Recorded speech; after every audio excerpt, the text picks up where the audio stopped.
Alright, hi everybody. It's Tristan here. Today I'm going to be talking about summer tubbing. This is the second year I've done the summer tubbing. This is very popular on YouTube, and it's just a great way to keep fish seasonally. So generally with summer tubbing you want to keep temperate water fish outdoors. On the map here you can see I have the different climate areas, and the temperate is the light yellow. So generally that's going to be kind of any fish from the US, all throughout Europe and China, northern India kind of thing. And then the southernmost tips of Australia and Argentina. So not a lot of fish in the hobby are from those areas. You can get a couple minnows, you can get the hillstream species, but otherwise you're kind of stuck with using fish from the subtropical regions, which are the orange zones. And that's kind of what I'd like to focus on, and I know that's what a lot of people have access to. So the really fun thing about summer tubbing is you can breed fish. Most fish that we have in the hobby are actually subtropical more than tropical. And subtropical fish are kind of like okay around room temperature, which is 18 degrees to about 23 degrees. Some can go lower, some need a little bit warmer, but it kind of varies from species to species, so you gotta do your research. Optimally though, if you want to put them outside, I would say you want to have fish that can go as low as 15 degrees Celsius, or preferably even 10 degrees Celsius. That way you can keep them at room temperature during the winter, and in the summertime you can keep them outside for 3 months. This is a great way to like seasonally breed your fish and expand your fish collection outdoors, so you kind of don't upset the wife or the girlfriend or the family. So if you ever wanted a pond but you didn't have room for a big one, I definitely recommend mini ponds. Mini ponds are as creative as you can think of. They can fit on the deck, they can be a centerpiece to your backyard. You can dig a hole in the ground and set a liner, or you can do what I do, and I use horse or cattle troughs. And I can buy those locally at the Thunder Bay feed store down on Town Line Road. It's pretty much about $1.25 per gallon, so they're really affordable. My 100-gallon tubs cost me like about $120, $125. Some other examples of DIY mini ponds, or even just like regular mini ponds. Up in the top left, you've got the Rubbermaid tub. That's another style of horse trough or cattle trough. You've got the rain barrels cut in half down the bottom left, and that image there is from Kamuki Backyard on YouTube. He breeds guppies outdoors in Hawaii. And then on the far right you've got the galvanized steel with zinc coating style tub. I wouldn't recommend that for everybody, but if you have water with a proper pH, the zinc won't leak into your water and your fish will be just fine. So, when can you put your fish outside? In 2017, I put my fish out the second week of June. 2018, that was this year, I put them out the first week of June. Summer and spring started a lot earlier this year than it did the previous. So that was nice. It really got me like an early start on the fish keeping. I brought the fish back in the second week of September last year in 2017. It was freezing cold, if I remember right. It was about 10 degrees outside, and the tubs were dropping temperature really rapidly, so I had to pull them in very quickly. This year I was able to keep the fish outside till the second week, and even some of them out till the third week of September. It stayed relatively warm, but I brought them in because the forecast had said the temperature was going to drastically drop, and I wanted to play it safe. So you get about 3 months of fish outdoors. And if you had goldfish and koi, you could push it a little bit further, but for the health of the fish, I prefer not to. There's no point forcing them to kind of go into a winter hibernation, then waking them up out of it just to bring them inside. So the key is you want to put your goldfish out, or your fish, or your pond fish, or whatever you're doing that is cold tolerant, outside when the nighttime lows are above 10 degrees Celsius. That's the really important part. If it's 20 degrees during the day but it gets down to 5 degrees at night, don't put your fish out. because you're gonna freeze them out during the night. You're gonna put them into shock. And here's an interesting image for you. On the bottom left there, that's the 2017 image. That was in June. I bought a couple fancy goldfish and I put them in a big 250-gallon pond. Really just wanted to grow out a bunch of PetSmart fancy goldfish and see how they did. There they are in 2018, going into a 150-gallon pond. Way, way bigger. Like probably in the 4 or 5 inch range. Really, really impressed with them. Not all of them are still with me because I did keep the best for myself and rehomed a couple others, but it was really nice to grow those guys up over the year. Here's some images from 2017 when I first set up my pond tubs. I set them up very similarly to a aquarium. And this tub in particular, I put the plants out way too early and they kind of didn't do so well because they got hit by that cold weather in the beginning. So that really held them back. The gravel's kind of like a no-go unless you're really on top of gravel vacuuming or you have a pump.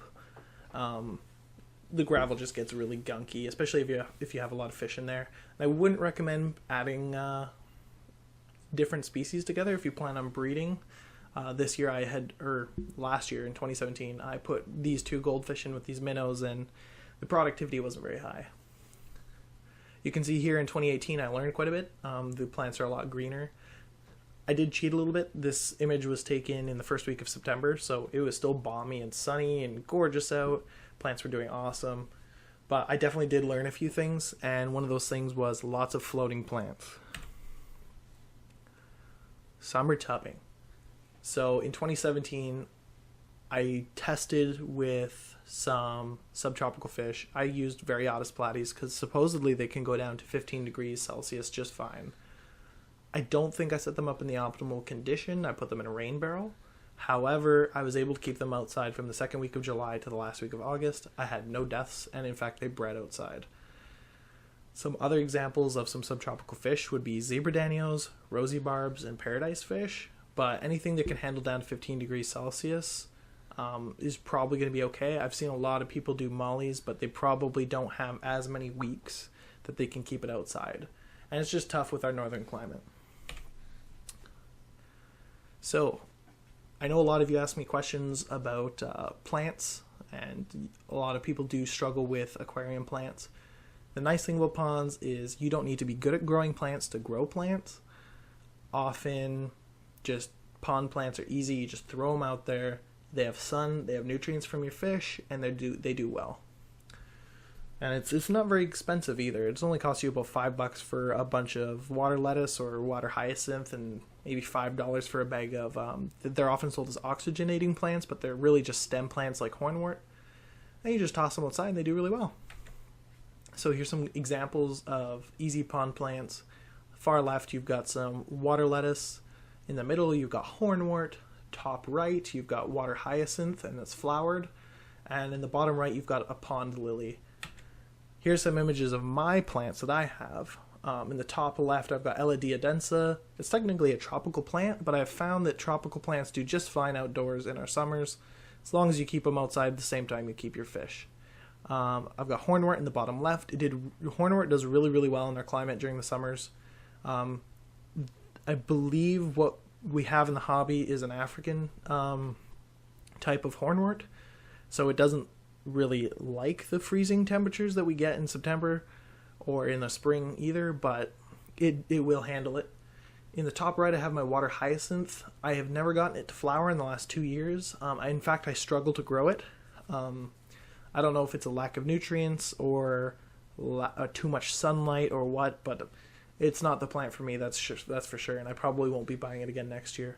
And in the bottom right, I have water lettuce and some duckweed, and that always does well for me. The big appeal for me doing outdoor ponds is fancy goldfish. As a fancy goldfish keeper and breeder, it's just that is the most exciting thing to me. And if you wanted to keep fancy goldfish outside, I wouldn't recommend keeping bubble-eyed goldfish or the really sensitive varieties outdoors, like under 15 degrees Celsius. That's a little too cold for them. You're going to run into swim bladder issues. However, if you wanted to keep fantails and orandas outside, they can handle 10 degrees Celsius easily. I've even done that indoors in my unheated basement. The nice thing about fancy goldfish is they actually look better from above than most common goldfish or feeder goldfish. And that's because they have the nice splay of the tail, and they often are bred for better color. I found this summer that they would breed every time it rained. So that temperature drop from the rain and all the extra food from the mosquitoes and whatnot must have triggered the breeding, because every time right after a rainstorm, my females didn't have any eggs anymore, and they were all over the plants, and they had made a huge mess of the tank. So breeding goldfish outside, really easy. In fact, here's some of the fry from my tubs. One thing I learned was, if you're going to move plants from tub to tub, do check for eggs. Goldfish tend to lay sticky eggs in the plants, so if you're moving those sticky eggs on the plants into other tubs, they hatch, and sometimes they're a little better at surviving than your other pond fish.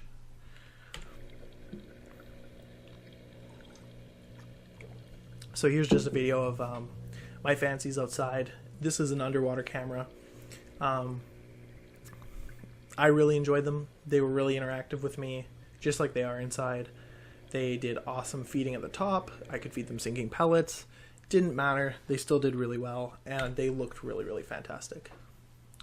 If you're looking to breed fish and you want some breeder awards, this is a really good opportunity for you to breed egg scatterers. White cloud mountain minnows are just an easy species that does well in our climate. They can handle down to about 5-10 degrees Celsius. They're super hardy, and they spawn indoors and outdoors. All you have to do is feed them flakes and pellets. However, the live foods like mosquito larvae and Daphnia outside are going to give them even more initiative to spawn and do their thing. And the high amount of plant roots will give their fry cover. And to begin with, white clouds aren't really big fry eaters. So Maggie and I, one of the members in the TBAS, had a white cloud mountain minnow breeding contest this summer. I did win by 1, but my goldfish fry that I had accidentally moved into my white cloud mountain minnow pond did eat the fry, I believe, because I started with 20 this year and I ended with 14. So, I wasn't very successful in making the next generation, but there's always next year. But in 2017, I started the summer with 3 white cloud mountain minnows, and I put them in a 100-gallon tub. That's 4 feet by 2 feet by 2 feet. I filled it up with stem plants and a lily. At the end of the summer, I had 20 to 30, maybe even 40. I didn't count them, but it was quite a bit.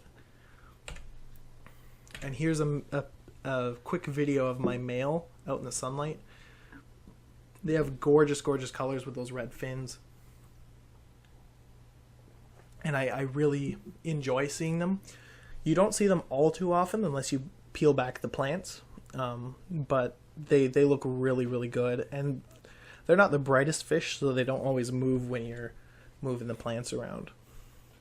So next up, I've got another egg layer for you. They're not an egg scatterer, but they are a cave spawner, and these are fathead minnows, or often sold as rosy red minnows. You can buy them for about 20 cents at PetSmart. They're a feeder minnow. That's how they're often sold as. The nice thing about them is they are a North American native. You can find them as far north as the Yukon and Northwest Territories, and as far south as Mexico. And their spawning trigger is temperatures over 10-15 degrees Celsius and 12 hours of light and 12 hours of night. That alone will trigger the males to put on breeding dress, grow the tubercles on their face, and start guarding caves.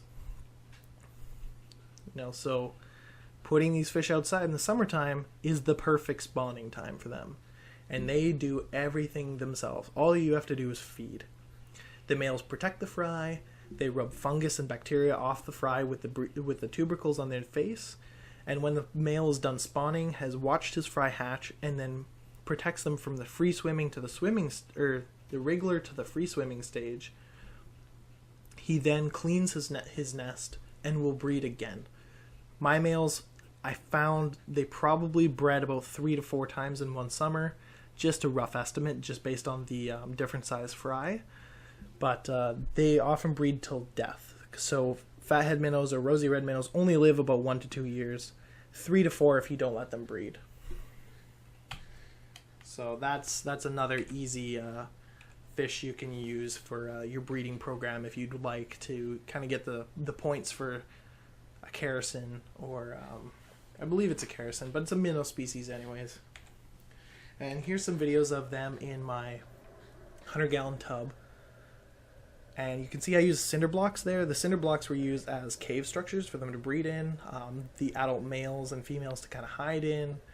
The fry, I find, when they're young, will hang up at the top to avoid predators down below.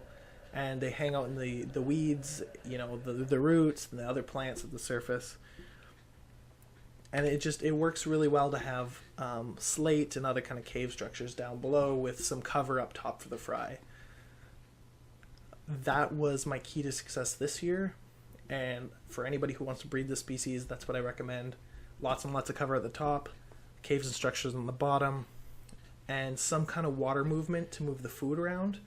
Beyond that, they don't need a whole lot. In 2017, I started with 7 and I ended with 15 to 20 with 2 goldfish in the same tub as them, or same pond. So these guys are really, really hardy, and they can even fend off goldfish from their fry. And in 2018, that's this year, I started with 15-ish, and I ended the summer with about 75 after a population crash. At one point, I would put a handful of flake food in, and it would be gone in about 2-3 minutes. The population was massive. Hindsight's 2020. I should have taken the fry out at that point and started putting them in other tubs. But I wanted to see what had happened, and it turns out population crash is what happens. So another thing you can kind of put outside that I put outside is pest snails, or specifically the bladder snail. Bladder snails are super prolific. They'll eat leftover food that, you know, your fish miss, and they kind of just clean up your pond tubs for you. You're gonna realize that they get very covered in algae, and if that bothers you, definitely keep some snails. These guys are really good at eating algae. In 2017, I put snails out in May. It was 10 degrees during the day, and for some reason I thought that was the perfect time to put snails out. They survived even with about 2 inches of ice on top, and that was just amazing to me. And then in 2018, I left one of my pond tubs about half full until October, and when I went to empty it again, or fully in October, there was snails everywhere underneath the ice, but they were still alive, and I brought them inside. So this is another species of fish that I do outside, or I only did this year actually, in 2018, and that's the weather loach, or the dojo loach, depending on how you want to say it. They're very active cold water fish. You can find them as far north as Siberia in Asia. They're often kept in ponds over there. That's kind of like their natural habitat. The internet will tell you you can keep them down to 10 degrees Celsius. I've kept them down to that level and still seen them fairly active. So I think it's safe to assume you could keep them below that point. And in Winnipeg, they're banned because they believe they can make it through the winter there. So something to think about. They are great tank mates for common goldfish or pond goldfish or feeder goldfish, whatever you want to call them, just because they're big size and they eat the same food. They do create a lot of waste like goldfish, and I did not see them that often in my pond. I would either see them at the top sunbathing, or when they were feeding. At the rest of the time, they were at the bottom, completely invisible underneath the plants. The one thing they're good at, though, is creating waste, and that waste will grow your plants for you. So if you're really looking for a simple pond to maintain, and you want to grow a lot of plants, put these guys in there, maybe with some small minnows. Minnows will eat the mosquitoes. These guys will create a bunch of waste and grow your plants for you, and you'll have a really beautiful pond garden. Just need a drink here, one sec. So filtration, that's another thing that I get asked a lot about, especially with the ponds. In general, you don't want to change more than 30% of the water in your pond. It's not like an aquarium. It's kind of like its own mini ecosystem, and you don't want to reset it every week. So I only did a water change every 3 to 4 weeks, and I did about 30%. I found that you can do it with your garden hose. just don't do as large of water changes. Maybe break it up over 2 days, because you don't want that cold to cold water shocking your fish. Rainwater is free, and it's great for your fish. It doesn't really introduce any nutrients or minerals to the water, but it is a great way to fill your pond tubs back up. So if you have rain barrels, that's a good way to do little water changes. Plants are, in general, your best filter that you can have outside. The plants are going to absorb all the nitrates for you. They're going to absorb any kind of phosphates that are from your fish food. And plants, in general, are going to give you your fish just that nice cover that they need to protect them from raccoons, from birds, from the elements, really. And the plants just do so well outside. You cannot have a pond without plants, in my opinion. For those of you who kind of want to keep a lot of goldfish in a smaller pond, I would definitely recommend a pond pump or an air-powered pump. So in the last 2 years, I've experimented with using air-powered filters versus pond pumps. If you use a pond pump, it feels a lot like an aquarium. The water's super clear. The plants don't do so well because you have the current blowing them around, but they still do okay. And the fish look pretty good, but I found that it's not a good breeding area for them. The high flow, there's not that much debris or little invertebrates growing because of that powerful pump. So if you're really looking to breed fish, I wouldn't go with a pond pump like that. Unless it's goldfish, then you can breed. They'll breed freely, lay the eggs in the plants, and you can remove the plants. However, what I do recommend, if you want to, you don't need to, is an air-powered filter. So something like a box filter or a sponge filter. Sponge filters are what I used. Great way to filter your water. Go from ammonia to nitrates in under 24 hours. And it just creates a nice way to gently move the water through the pond, not suck up your fry, and deliver food throughout the tub or the pond. And it really mixes the water as well, so you don't get stratification of water. You don't have cold on the bottom and hot on the top. The rising action of the bubbles in the water mixes the water so it's all one uniform temperature. Dropped my phone. Okay, so why cool water fish? Why temperate water fish? Why subtropical fish? You know, Tristan, those neon tetras, they look really cool. I want those. Why are you trying to tell me to buy these ugly goldfish? Number one, they save you a ton of money on heaters and electricity. A heater is about $40. If you want to save $40 and you want to save on that electricity, get a cold water fish. Get some zebra danios. They don't need a heater, and you can breed them outside. Summer tubbing is not that expensive. Like I said, about $1.25 per gallon for those tubs. And it's just like a really nice way to change up your hobby a little bit.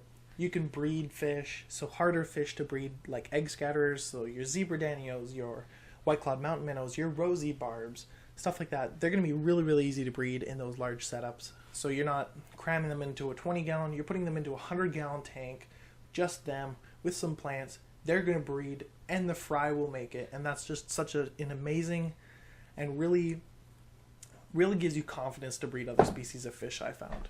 So that's a really fun part of keeping cool water fish and putting them outside. Another reason to keep them, these cold water fish are often incredibly hardy and are some of the oldest fish in our hobby.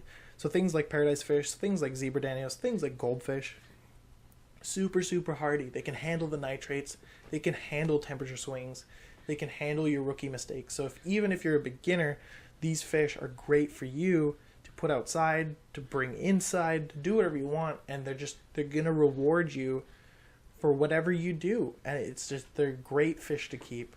They might not be the most colorful thing, and they might be really popular with the newbies, but that doesn't make you a newbie, and it doesn't make you any less of a fish keeper. And the best thing I found is that summer tubbing, reinvigorates your hobby. It really gives a seasonality to it. It gives you projects to do during the summer. You get really excited at the end of winter to set up your tubs outside or your pond outside and get those fish outside and change things up. It lets you go on that vacation, go out camping, because you know your fish are going to be okay in the pond, that you don't need a water change for the week. You're good to go. It makes fish keeping easier for the summer for you, but also changes it up, and you want to be outside. You want to spend time with your fish. And then it gets you super pumped to bring them inside at the end of summer too. So you might be sad that you have to go back to school, go back to work, or just summer's ending, but you're super excited for the fact that your fish are going to be inside. You can see them. You can see how much they've grown, how many fry they've made, and that experience in and of itself is just super addictive, I have found, and I definitely recommend it. So after my presentation, I hope I can kind of sway you to get some temperate water fish. Even if they're goldfish, it's a really fun experience, and it's not going to cost you that much money. And it can really help you if you're looking for those breeder rewards. Go for it. Like, get some zebra daniels, put them outside in a tub. They'll breed for you between July and August. Easy peasy. Thank you everybody for listening, and I really appreciate the support. Have a great day.